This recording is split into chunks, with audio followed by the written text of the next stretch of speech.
سورہ اعراف آیت نمبر 26. اس کا ترجمہ میں انشاءاللہ کرنے کی کوشش کروں گا, تھوڑی تفسیر بھی انشاءاللہ پیش کروں گا. اس سے پہلے آپ یہ جان لیں کہ اسلام جو ہے کسی خاص خطے کے لیے نہیں آیا. ایسا نہیں ہے کہ اللہ کے رسول صلی اللہ علیہ وسلم مکہ میں پیدا ہوئے, مکے ہی کے لیے اسلام آیا, یا مدینے کے لیے آیا, یا سعودی عرب کے لیے اسلام ہے. ایسا نہیں ہے, بلکہ اسلام ایک عالمی مذہب ہے, عالمگیر مذہب ہے. پوری دنیا میں اس کے ماننے والے موجود ہیں. پوری دنیا میں اسلام کے ماننے والے پوری دنیا میں موجود ہیں. اور اسلام کے جو اصول, ضابطے, قاعدے, قانون اللہ رب العالمین نے نازل کیے ہیں وہ بھی عالمی ہیں, جسے ہم قرآن کریم کہتے ہیں. کسی ایک خاص خطے کے لیے اللہ نے نازل نہیں کیا, بلکہ پوری دنیا کے لیے اللہ نے قرآن کو نازل کیا ہے. یہاں تک کہ ہندو, مسلم, غیر مسلم سب کے لیے اللہ تعالیٰ نے قرآن کو نازل کیا ہے, سب کے لیے. اور جس پر اللہ تعالیٰ نے قرآن کو نازل کیا ہے ان کی شخصیت عالمی شخصیت تھی. جناب محمد رسول اللہ صلی اللہ علیہ وسلم کسی خاص خطے کے نبی نہیں تھے, بلکہ عالمی نبی تھے. پوری دنیا کے لیے, یہاں تک کہ چرند پرند کے لیے بھی اللہ کے رسول صلی اللہ علیہ وسلم نبی تھے. تو اللہ رب العالمین نے پوری دنیا کا لحاظ کرتے ہوئے بہت ساری چیزوں پر پابندی نہیں لگائی. اگر پابندی لگائی ہوتی تو اسلام پر عمل کرنا ناممکن جیسا ہو جاتا.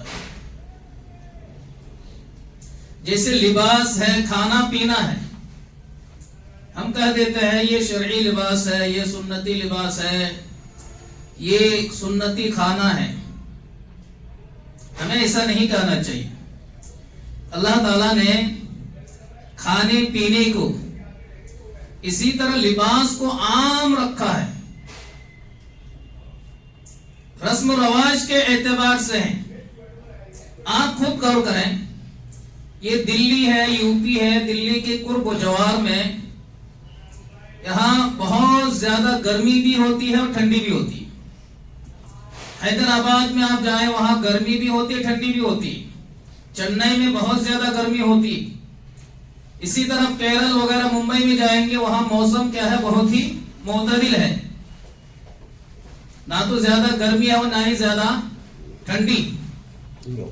تو یہ جو موسم ہے, اسی طرح پوری دنیا کا موسم اگر آپ دیکھیں گے تو موسم ایک نہیں ہے, مختلف ہے. ہر جگہ کا موسم مختلف ہے, آب و ہوا بھی کیا ہے, مختلف ہے. انسان جو ہے موسم کے اعتبار سے, آب و ہوا کے اعتبار سے کھاتا بھی ہے, پیتا بھی ہے اور پہنتا بھی ہے. اور یہی کیا ہے, اسلام کا اصول ہے. اس وقت جو ہے سردی ہے, ہمیں سردی کے کپڑے پہننے. اگر اسلام پابندی لگا دی ہوتی, نہیں تمہیں یہ کپڑا پہننا ہے, فلاں کپڑا پہننا ہے, تو ہمارے لیے کیا ہو جاتا, بہت مشکل ہو جاتا. یہاں اسی طرح جہاں موسم بہت معتدل ہے, وہاں اس طرح کے کپڑوں کی ضرورت نہیں ہوتی ہے, جیکٹ پہننے کی ضرورت نہیں ہے, ٹوپا لگانے کی ضرورت نہیں ہے. وہاں موسم کے اعتبار سے انسان کیا کرتا ہے, کپڑا خریدتا ہے. وہاں پر اگر پابندی لگا دی جائے, نہیں تمہیں یہ کپڑا پہننا ہے, یہ خریدنا ہے, لوگوں کے لیے کیا ہو جائے گا, بہت مشکل ہو جائے گا. اسی طرح کھانے پینے کا مسئلہ ہے. علاقے کے اعتبار سے, آب و ہوا کے اعتبار سے انسانی غذائیں ہوتی ہیں. ہر غذا ہر انسان کے لیے مفید نہیں ہوتی. جو غذا سعودی والے کھاتے ہیں وہ غذا آپ ہضم نہیں کر پائیں گے. ہم جو کھاتے ہیں وہ سعودی والے نہیں کھا پاتے, امریکہ والے نہیں کھا پاتے. اسی ہندوستان میں دیکھیں آپ, کہیں روٹیاں کھاتے ہیں، کہیں بہت زیادہ چاول کھاتے ہیں، یہاں تک کہ روٹی کو کھانا ہی تصور نہیں کرتے، بعض علاقوں میں وہ چاول ہی کو کھانا سمجھتے ہیں۔ ان کی اصل غذا کیا ہے؟ چاول میں ہے، جو اصل توانائی ملتی ہے، قوت ملتی ہے، چاول سے ملتی، اور بعض علاقوں میں توانائی قوت روٹی سے ملتی ہے۔ تو یہ کھانے پینے میں اور لباس میں اگر پابندی لگا دی ہوتی اللہ رب العالمین تو اسلام بہت مشکل ہو جاتا، عمل کرنا مشکل ہو جاتا۔ اس لیے کھانے پینے کو اللہ رب العالمین نے عام رکھا ہے، ایک اصول بتلا دیا ہے، جو حرام ہے اللہ تعالیٰ نے واضح کر دیا، یہ فلاں فلاں چیزیں کیا ہے، حرام ہے، آپ نہیں کر سکتے۔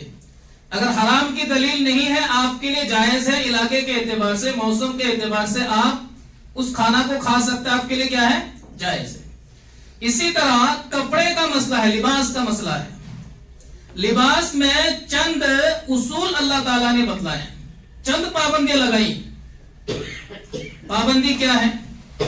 اللہ تعالیٰ نے قرآن کریم کے اندر جو میں نے آیات کریمہ پڑھی ہے، یا بنی آدم، اے بنو آدم، قد انزلنا علیکم لباسا، ہم نے تمہارے لیے لباس کو نازل کیا ہے۔ آیت پہ آپ غور کرنا، یہ سورہ اعراف آیت نمبر 26 ہے۔ یا بنی آدم قد انزلنا علیکم لباسا، اے بنو آدم، ہم نے تمہارے لیے لباس کو نازل کیا ہے۔ مقصد کیا ہے؟ یواری سوآتکم وریشا، بنیادی دو مقصد اللہ نے بتلائے، یا دو اصول کہہ لیجیے آپ، دو مقصد دو اصول۔ کیوں نازل کیا اللہ تعالیٰ نے لباس کو؟ کہہ رہے یواری سوآتکم، تاکہ تمہارے شرمگاہ کی حفاظت ہو، ستر پوشی ہو جائیں۔ یواری سوآتکم، سوآ کے معنی کہا جاتا ہے وہ جگہ، جسم کا وہ حصہ جس کو چھپانا کیا ہے، ضروری ہے، واجب ہے، جسے ہم شرمگاہ کہتے ہیں۔ تو مردوں کے لیے ناف سے لے کر گھٹنے تک یہ شرمگاہ، اس کو ڈھانپنا کیا ہے، ضروری ہے، چھپانا ضروری، یہ واجب ہے۔ عورتوں کے لیے پورا جسم ہے، سوائے چہرے اور ہاتھ کے، پورا جسم عورتوں کے لیے کیا ہے، پردہ ہے، ڈھانپنا کیا ہے، ضروری۔ تو اللہ تعالیٰ نے کہا لباس ہم نے کیوں نازل کیا؟ تاکہ شرمگاہ کی حفاظت ہو جائے، ستر پوشی ہو جائے۔ تو اس آیت سے پتا چلا کہ لباس کا بنیادی مقصد کیا ہے، ستر پوشی۔ یہاں اللہ تعالیٰ نے کوئی پابندی نہیں لگائی کہ لباس تمہارا کیسا ہو، ایسا ہو، ویسا ہو، کلر ایسا ہو، ویسا ہو، جبہ ہو، کرتا ہو، پائجامہ ہو، لنگی ہو، اس طرح کی کوئی پابندی اللہ تعالیٰ نے نہیں لگائی۔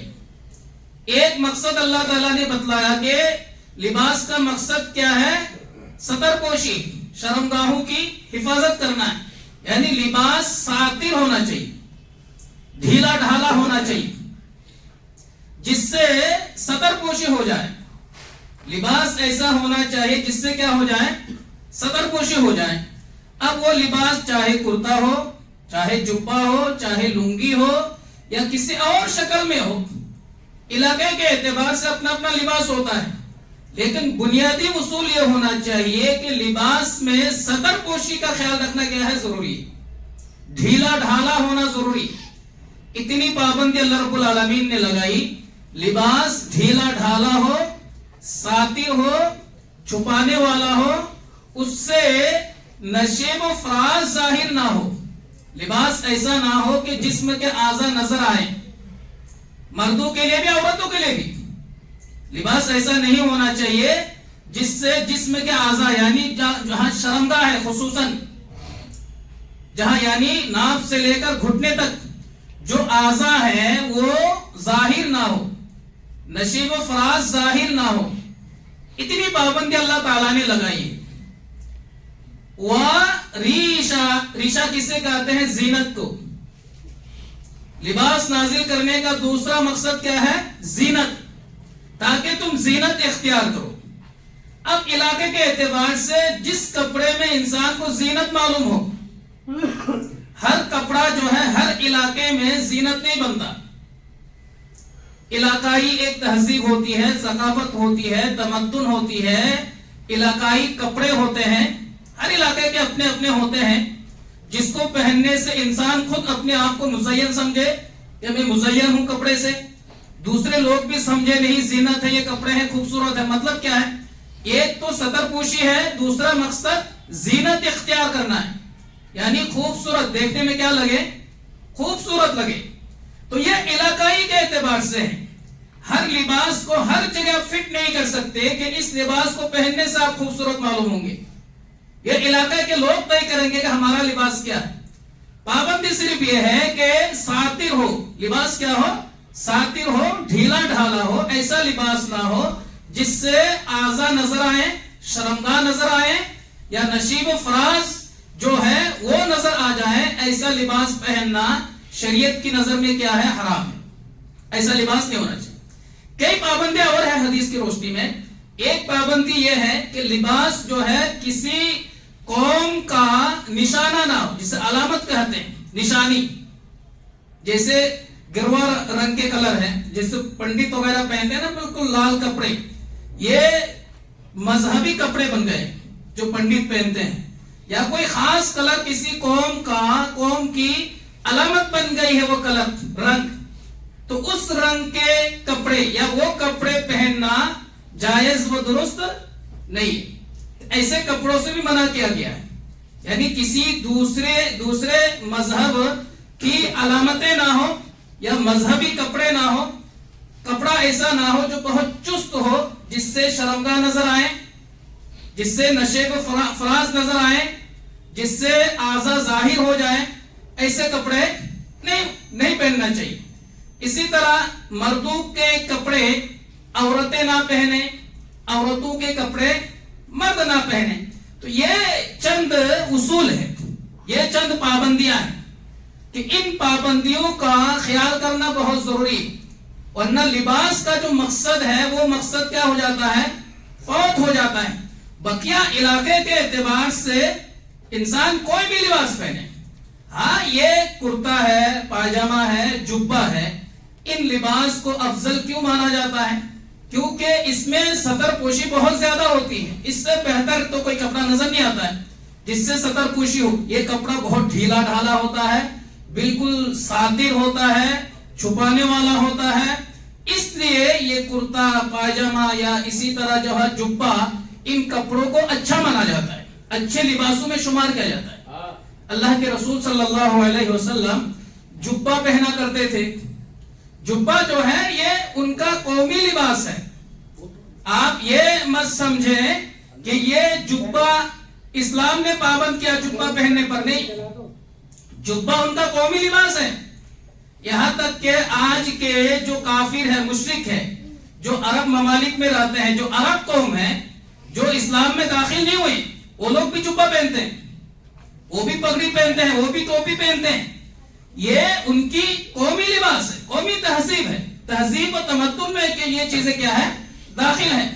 شریعت میں مکلف نہیں کیا، شریعت نے یہ چند بنیادی شرطیں بتلائی ہے کہ لباس ساتر ہو، ڈھیلا ڈھالا ہو، کسی دوسرے مذہب کا لباس نہ ہو، اسی طرح مرد عورت کا لباس نہ پہنے، عورت مرد کا لباس نہ پہنے۔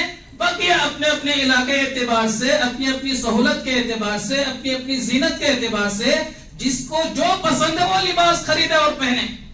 اسلام نے کوئی پابندی نہیں لگائی، اگر پابندی لگائی ہوتی آپ دیکھیں، خود سوچے کتنا مشکل ہوتا۔ اللہ کے رسول صلی اللہ علیہ وسلم نے جبہ پہنا، اگر پابندی لگا تو جبہ ہی پہننا ہے۔ پوری دنیا میں ہر جگہ جبہ ملتا ہے؟ نہیں ملتا ہے، اور بنتا بھی نہیں ہے۔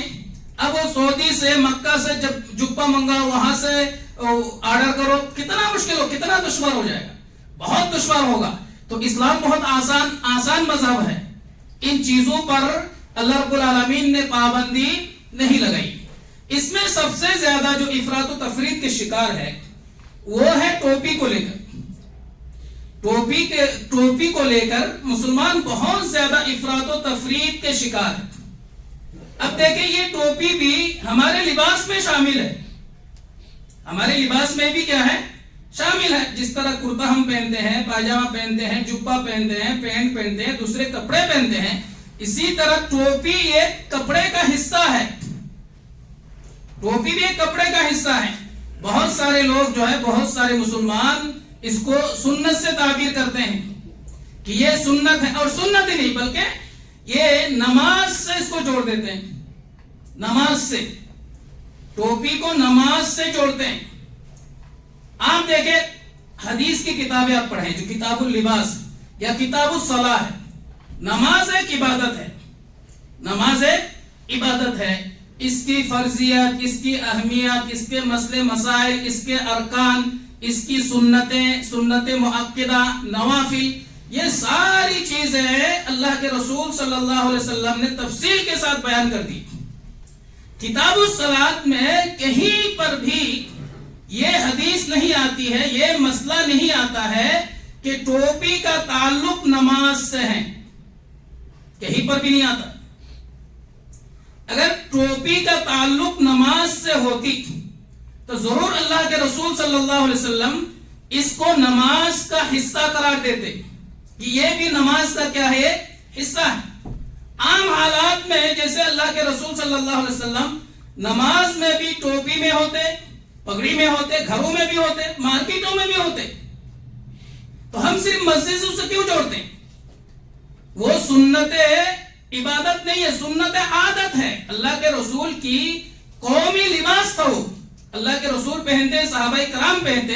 ٹھیک ہے ہم مسلمان ہیں، ہمیں اللہ کے رسول کی تہذیب سے، قومی تہذیب سے، اللہ کے رسول کی عادت سے بھی محبت ہونی چاہیے، یہ بہت اچھی بات ہے. لیکن یہ کون سا انصاف ہے کہ آپ صرف نماز سے جوڑتے ہیں اس چیز کو؟ اب کرتے میں، پائجامے میں، اسی طرح جبے میں، ٹوپی میں، نماز کے باہر بھی تو رہیں. سفر میں بھی آپ کا یہ لباس ہونا چاہیے، بسوں میں بھی آپ کا یہ لباس ہونا چاہیے، گھروں میں بھی یہی لباس ہونا چاہیے، مارکیٹوں میں بھی آپ کا لباس یہی ہونا چاہیے. نماز سے ٹوپی کو جوڑ دیتے ہیں، اور عوام کا بہت بڑا طبقہ یہی، ان کے دل و دماغ میں یہی تصور ہے کہ یہ ٹوپی نماز کا حصہ ہے. بہت سارے لوگ تو اس طرح بھی کہتے ہیں کہ ٹوپی کے بغیر نماز نہیں ہوگی، ٹوپی کے بغیر نماز نہیں ہوگی. تو یہ تصور، یہ عقیدہ بالکل سراسر غلط ہے. ٹوپی کو نماز سے جوڑنا اور سنت عبادت سمجھنا بھی بدعت ہے. اس کے لیے ہمیں دلیل چاہیے. دو حدیثیں میں آپ کے سامنے بیان کرتا ہوں. بخاری کی حدیث ہے، بخاری کی حدیث ہے، قال رسول اللہ صلی اللہ علیہ وسلم لا يصلي في ثوب واحد، لا يصلي في ثوب واحد الا بشيء عاتقين، رواہ البخاری. حدیث نمبر 359 39655. یہ حدیث بخاری میں اللہ کے رسول صلی اللہ علیہ وسلم نے فرمایا کہ تم میں سے کوئی بھی آدمی، کوئی بھی انسان ایک کپڑے میں نماز نہ پڑھیں، ایک کپڑے میں نماز نہ پڑھیں، الا بشیء عاتقین، مگر ایک ایک کندھے پر کچھ نہ کچھ ہونا چاہیے، کندھے پر کچھ نہ کچھ ہونا چاہیے. یعنی یہ جو ہمارا کندھا ہے یہ ننگا نہیں ہونا چاہیے. یہ تو اللہ کے رسول کی قولی حدیث، یعنی اس پہ سر کا ذکر نہیں ہے. اللہ کے رسول صلی اللہ علیہ وسلم نے فرمایا کہ تم میں سے کوئی بھی آدمی ایسے ایک کپڑے میں نماز نہ پڑھے جو کندھا کیا ہو، کھلا ہوا ہو، کندھا ننگا ہو. اس لیے مرد کی نماز اگر کندھا ننگا ہے، کھلا ہوا ہے، تو اس کی نماز نہیں ہوگی. یہ ڈھانپنا کیا ہے، ضروری. لیکن عورتوں کے لیے اللہ کے رسول صلی اللہ علیہ وسلم نے کیا فرمایا کہ لا صلاۃ بحائض الا بخمار، کہ کسی بھی بالغ عورت کی نماز نہیں ہوتی جب تک سر پر کیا نہ ہو، دوپٹہ نہ ہو. تو عورتوں کے لیے سر کا ڈھانپنا کیا ہے، ضروری. مردوں کے لیے ڈھانپنا ضروری نہیں ہے. اس حدیث میں اللہ کے رسول نے کندھے کو ڈھانپنا ضروری قرار دیا. اب دوسری حدیث دیکھیے بخاری کی، وہ بھی حدیث نمبر 356 ہے بخاری کی حدیث.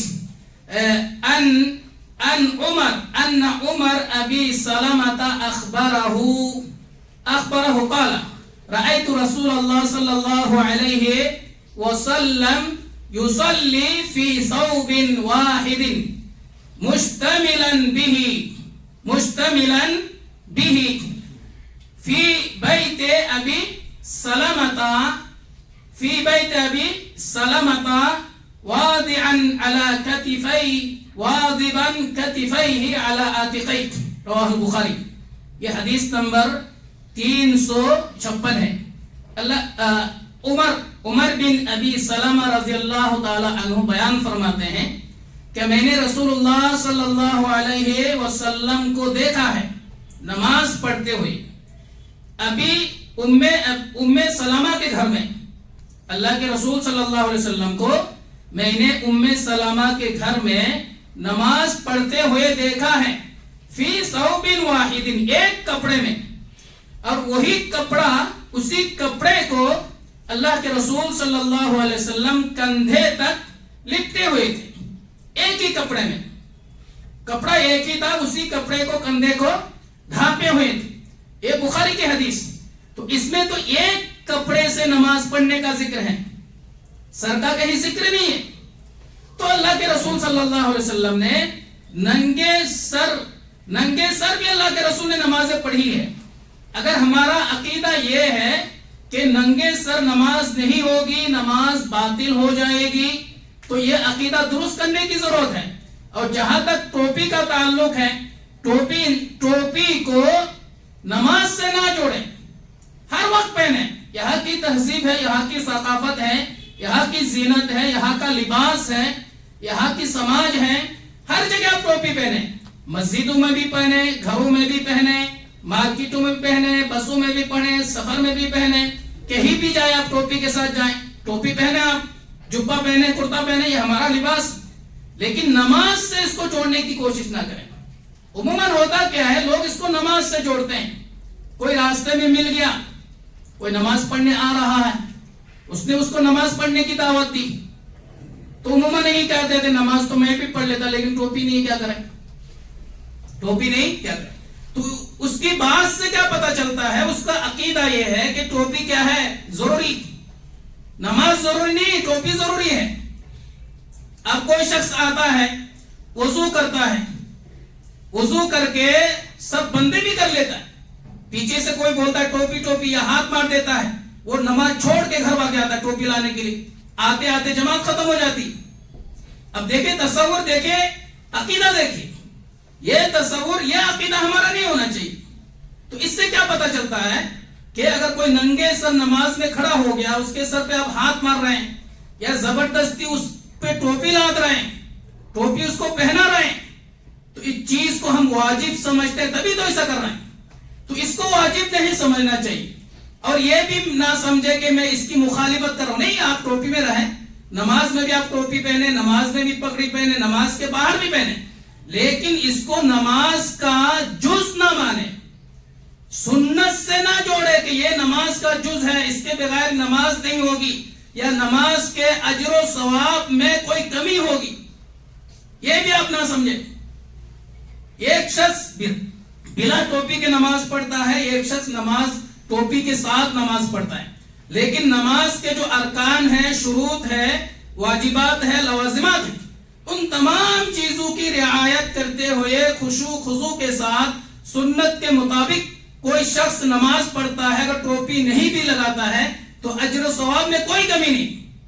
لیکن وہی آپ ٹوپی لگائیں، لیکن آپ کی نماز جو ہے سنت کے مطابق نہیں ہے، آپ کا رکوع صحیح نہیں ہے، آپ کا سجدہ صحیح نہیں ہے، آپ نماز میں قیام صحیح سے نہیں کر رہے ہیں، آپ نماز میں سورہ فاتحہ نہیں پڑھ رہے ہیں، تو آپ کی نماز درست نہیں، آپ کی نماز باطل ہو جائے گی۔ اللہ کے رسول صلی اللہ علیہ وسلم نے ایسی نماز کو باطل قرار دیا جس نماز میں رکوع صحیح نہیں ہے، جس نماز میں قیام صحیح نہیں ہے، جس نماز میں سجدہ صحیح نہیں ہے، جس نماز میں سورہ فاتحہ کی تلاوت نہیں ہے، ایسی نماز کو اللہ کے رسول صلی اللہ علیہ وسلم نے باطل قرار دیا۔ تو بہت ساری مسجدوں میں آپ دیکھتے ہوں گے ٹوپی رکھتے بھی ہیں، اور اس کو احترام سمجھتے ہیں، یہ احترام کہتے ہیں کہ یہ احترام کی چیز ہے، یہ بھی تصور صحیح نہیں۔ ٹوپی لگانا ہر علاقے میں احترام کی علامت نہیں ہے۔ آپ یہ کہہ سکتے ہیں جو یہ مغربی دنیا ہے، مشرقی دنیا، یہ مشرقی دنیا کی تہذیب ہے، لوگ آتے ہیں گھر پہ، مہمان آتے ہیں، بڑے مہمان آتے ہیں، عموماً لوگ کیا کرتے ہیں، ٹوپی پہن کے سامنے جاتے ہیں، ادباً احتراماً ٹوپی پہن کے جاتے ہیں، یا کسی بڑے مجلس میں جاتے ہیں تو ٹوپی پہن کے جاتے ہیں۔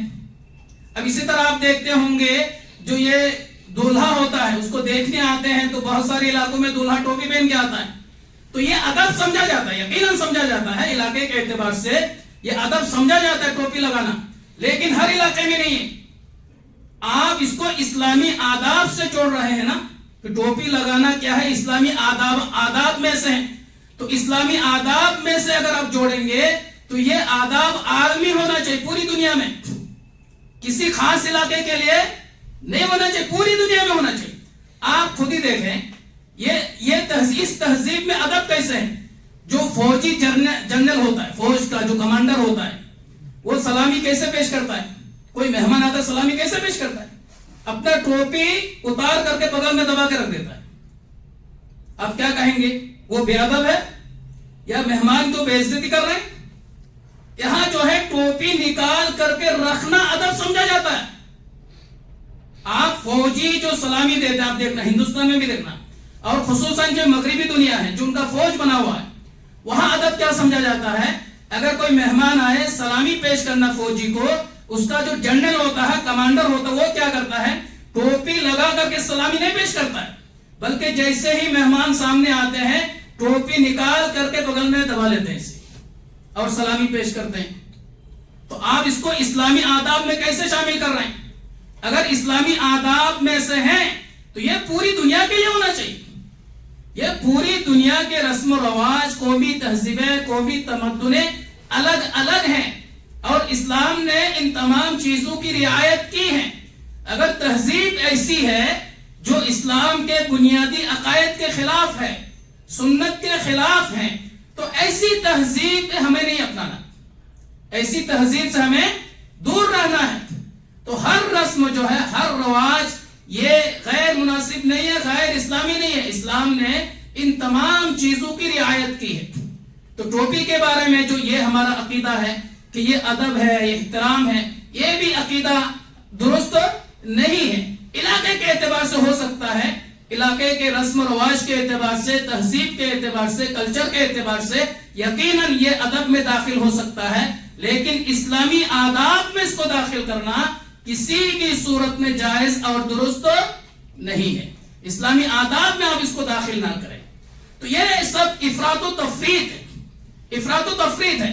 بہت سارے لوگوں کا گمان یہ ہے، عقیدہ یہ ہے کہ اسلام جو ہے یہ کرتے کے اندر ہے، جبہ کے اندر، ٹوپی کے اندر ہے۔ جبہ اور ٹوپی ہی کو اسلام سمجھتے ہیں، اگر سر پہ ٹوپی نہیں ہو مسلمان ہی نہیں، ایسا عقیدہ ہے بہت سارے لوگوں کا، لیکن اسلام کا یہ عقیدہ نہیں ہے، اسلام کا یہ عقیدہ نہیں ہے۔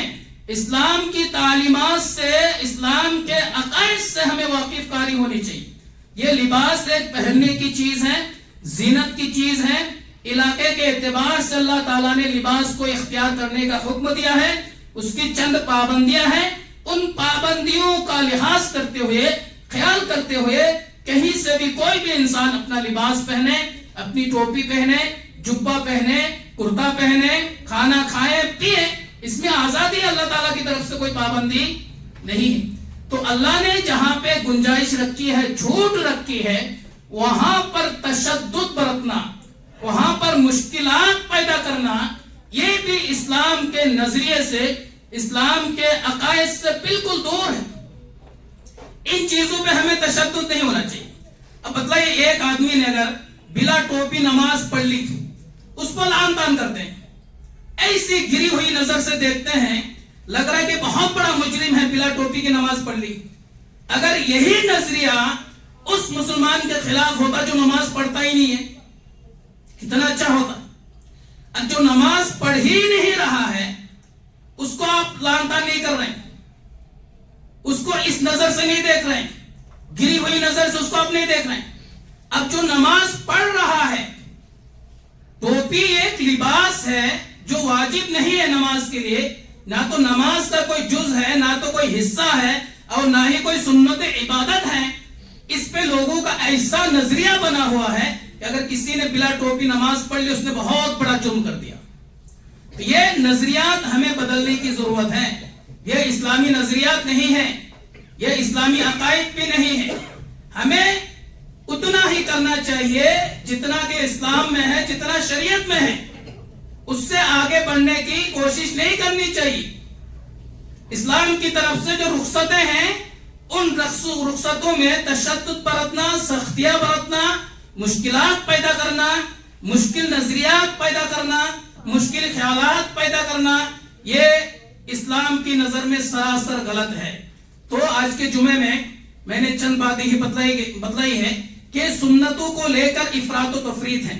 بعض ان چیزوں پر سنت کا فتویٰ لگا دیتے ہیں جو حقیقت میں سنت نہیں ہے, اور وہی چیزیں کیا ہو جاتی ہے جب سنت نہیں ہوتی ہے, سنت ہونے کے لیے کوئی دلیل نہیں ملتی ہے, وہی چیزیں کیا بن جاتی ہے, بدعت بن جاتی ہے. تو اسی لیے ہمیں بدعت کی پہچان, شناخت اور جاننے کی ضرورت ہے. بدعت کسے کہتے ہیں اور سنت کسے کہتے ہیں. اللہ رب العالمین سے دعا ہے کہ اللہ تعالی ہمیں ان تمام باتوں پر غور و فکر کرنے, عمل کرنے کی توفیق عطا فرمائے. آمین یا رب العالمین.